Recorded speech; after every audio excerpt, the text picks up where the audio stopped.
Hey guys, it's Danny. Alrighty, today is the 1st of December and we celebrate two things actually. One, the first day of winter, and the second, the National Day of Romania, my home country. So I would just like to say happy National Day to all of my Romanian viewers, and I wish you all a brand new year with even more success than now.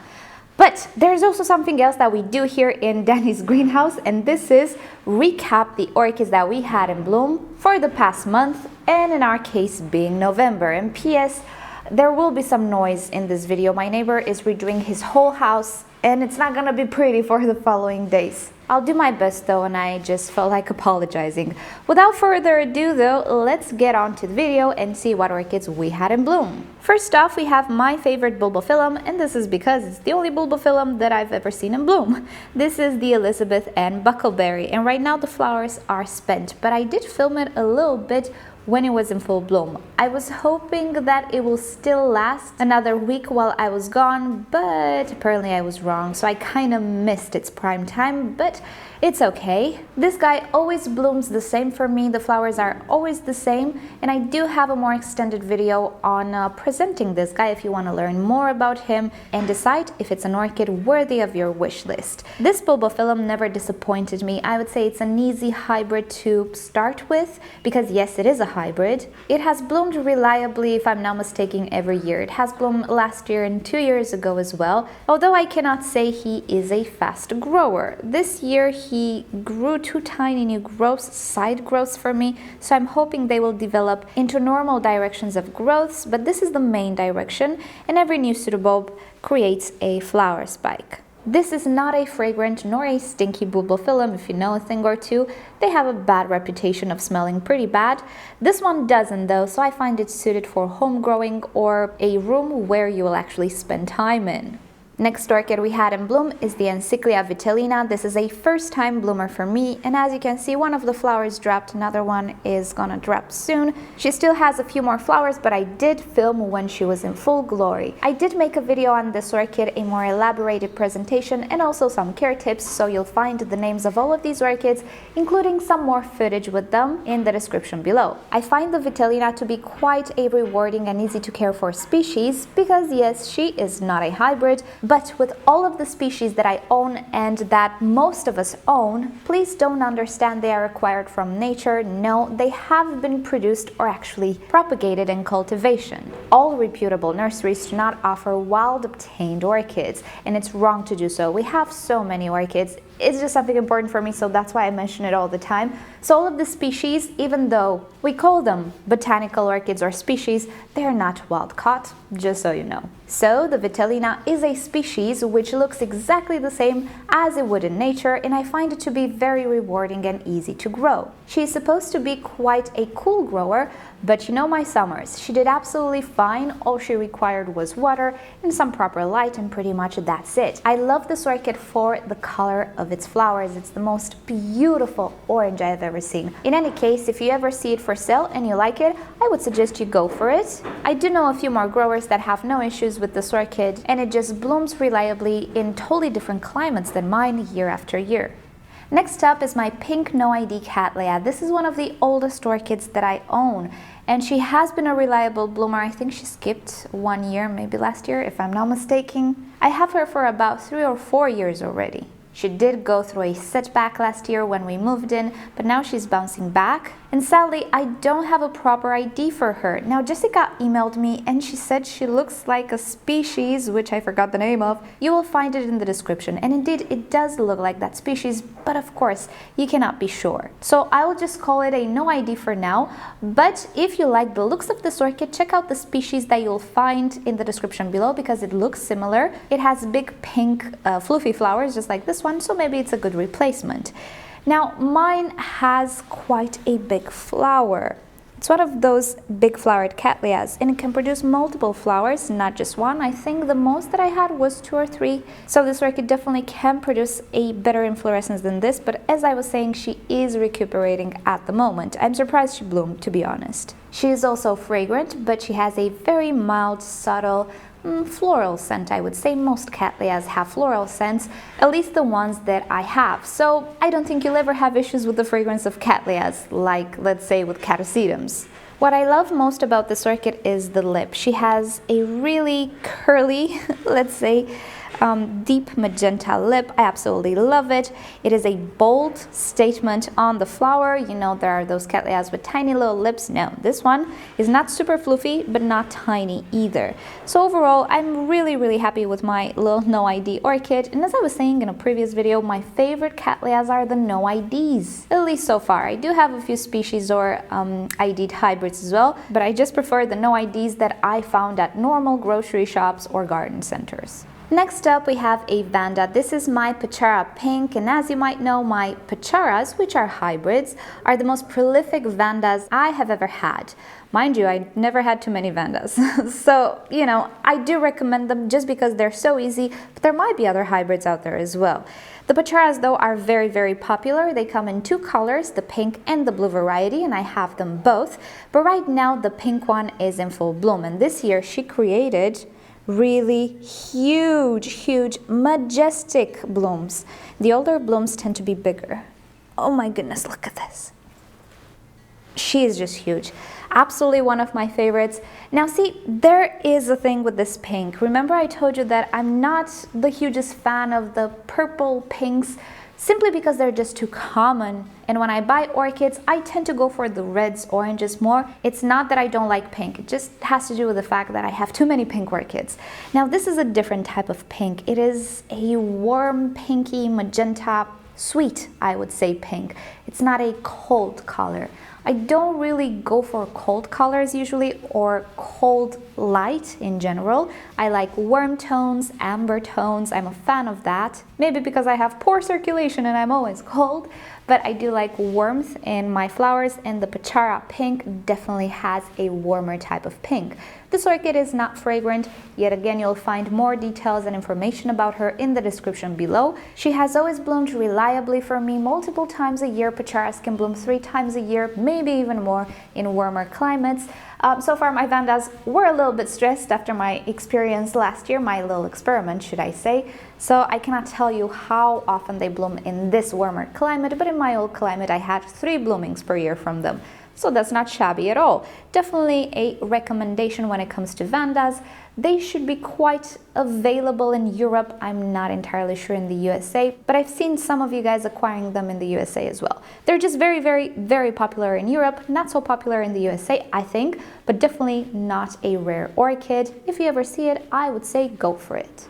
Next up, we have a Beallara. You know my love for Beallaras. They are currently reclassified as Alicearas. So what we have in front of us is the Aliceara Tahoma Glacier. This is a very popular intergeneric, but just look at the flower display. And yes, I know it still has a bud, but I really wanted to catch these flowers too because they come from a second spike.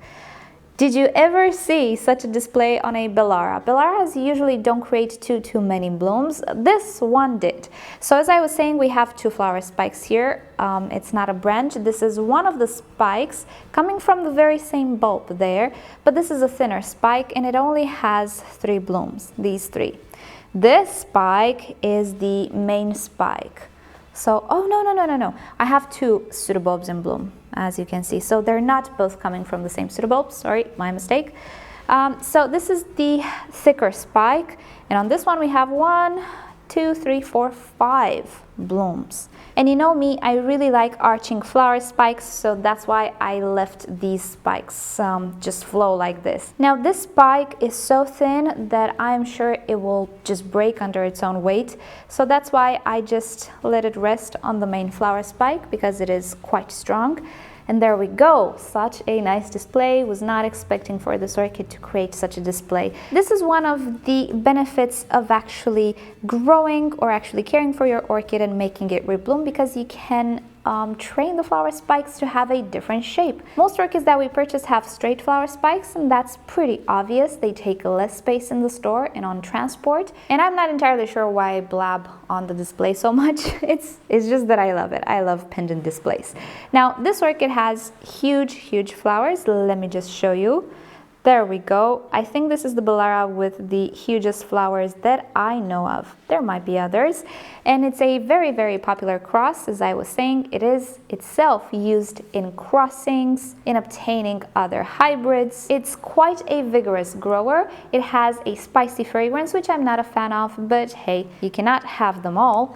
And as you can see, it is not a tiny orchid, it is actually big. You'll also notice some spotting on my orchid. Now, Oncidiums do get sometimes some spots, but this looks a little bit extreme. It doesn't seem to affect the orchid way too much, so I'm hoping it's nothing. It does not look like an infection. It just is just unsightly, I have to say. Hopefully it's not a virus. And even if it is a virus, as long as the orchid is vigorous, I don't care all that much. In my opinion, viruses, you know, they're not as easy to transmit unless you really, really try to. I don't share water, you know me. I try to maintain hygiene and all of that. So viruses really, there's no way they can pass unless there is direct sap contact, which I avoid. As for the spots, they appeared sometime in the summer. They didn't grow bigger than this. I also have leaves that don't have spots. Not entirely sure what they are. They might be a little bacterial infection that just stopped, and these are the remains. It might actually be a virus as well, case in which there's nothing to do. The orchid has to fight it off on itself. There is no cure for viruses, but as I was saying, if it's a virus, I don't care all that much as long as the orchid survives. Next up, yet another Aliceara, formerly known as Beallara. This is my beautiful Danna Dun Gothic, which you might already know. She's one of the most reliable bloomers actually that I have in my collection, which is so great because just look at the flowers. They look spectacular, and this year I have a really pretty display. Now, funny thing about the flowers, let me just show you. Do you see how this one looks just slightly different than the other one? This orchid can produce slightly different looking flowers. When I purchased it, it used to have more of a spotted pattern as such, but afterwards it rebloomed. It had more of a, I don't know, wild looking pattern. You can see there aren't many individual spots on the petals and sepals. This is actually the first time that it creates these spots yet again, and I like it. But overall, I do like this orchid. It is my absolute all-time favorite Beallara or Aliceara. The proper Danna Dun does not look like this. It is a purple orchid. This is the Gothic variety, and I noticed it became quite popular, and many of you already have it, which makes me very happy. Because at the time when I purchased it, I've never seen it on YouTube, very rarely on the internet as well. So I thought it was something pretty rare at the time, and I was super happy to share it with you. Now it has become more popular, and, you know, I feel good about that. The orchid herself looks just spectacular. As I was saying, she's a very vigorous orchid. I've never had issues with this orchid, and mind you, she has been put through the same stress as the other ones. She has a spicy scent yet again, but I don't care because I love the blooms. The blooms are not tiny. I've talked about this one so many times in the past. There she is again in full bloom with 3 beautiful flowers. This orchid never produced more than 3 flowers, I have to tell you guys, because sometimes the buds blast, and it happens pretty often on this orchid. Another viewer told me they have the same issue. This orchid had 4 buds, 1 blasted. It always kind of blasts one. I don't know. Maybe she prefers to have 3 flowers and just discards whatever she thinks she cannot sustain, which is okay. 3 flowers is all we need. And lastly, we have another Aliceara. This doesn't really have a name as far as I know. It is a cross, but I've managed to identify it. It was mislabeled, but I know what it is. It's a cross of the winter Wonderland. I don't remember the other orchid, but you'll have the full name in the description. And how fitting! It is the first day of winter, and we have a winter Wonderland orchid in bloom. And she really is such a beautiful orchid. I think you see why I like Beallaras and Alicearas in general. I like the star shape, I like the big flowers, and I like the elegance of them. I know they don't probably have the most beautiful and, let's say, contrasty colors. If we look at this one here, you know, you cannot compare, but they have such an elegance to them that I absolutely adore. Starting from the shape of the flower, ending with the colors, with the patterns, a wild type of elegance. So, you know, they all smell the same though. They have a spicy scent. What can you do? I don't think I've met a Beallara / Aliceara that has a different type of scent. There might be. I just think most of them have a spicy scent. So if you're looking into purchasing a Aliceara, don't go for fragrance. It's not what I would call a perfumey orchid, so don't be disappointed if you don't like the fragrance. It happens. The orchids themselves are not very tiny. They're not space savers, so yet again, big flowers, big orchid.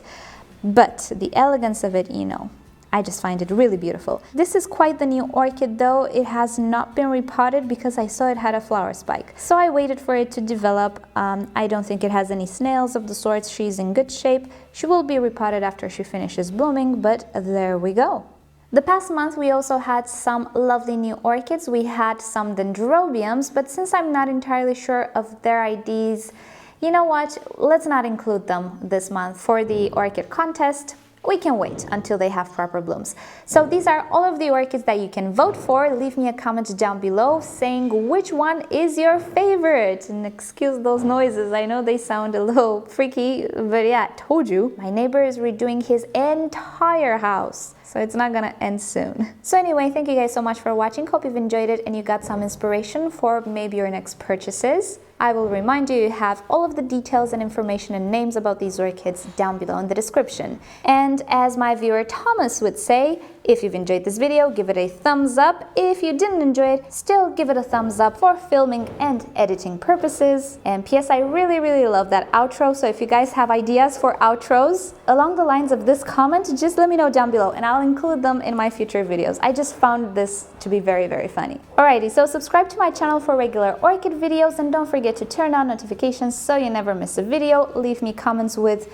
different outros and I might just use them. And with that said, I'll see you all next time. Bye!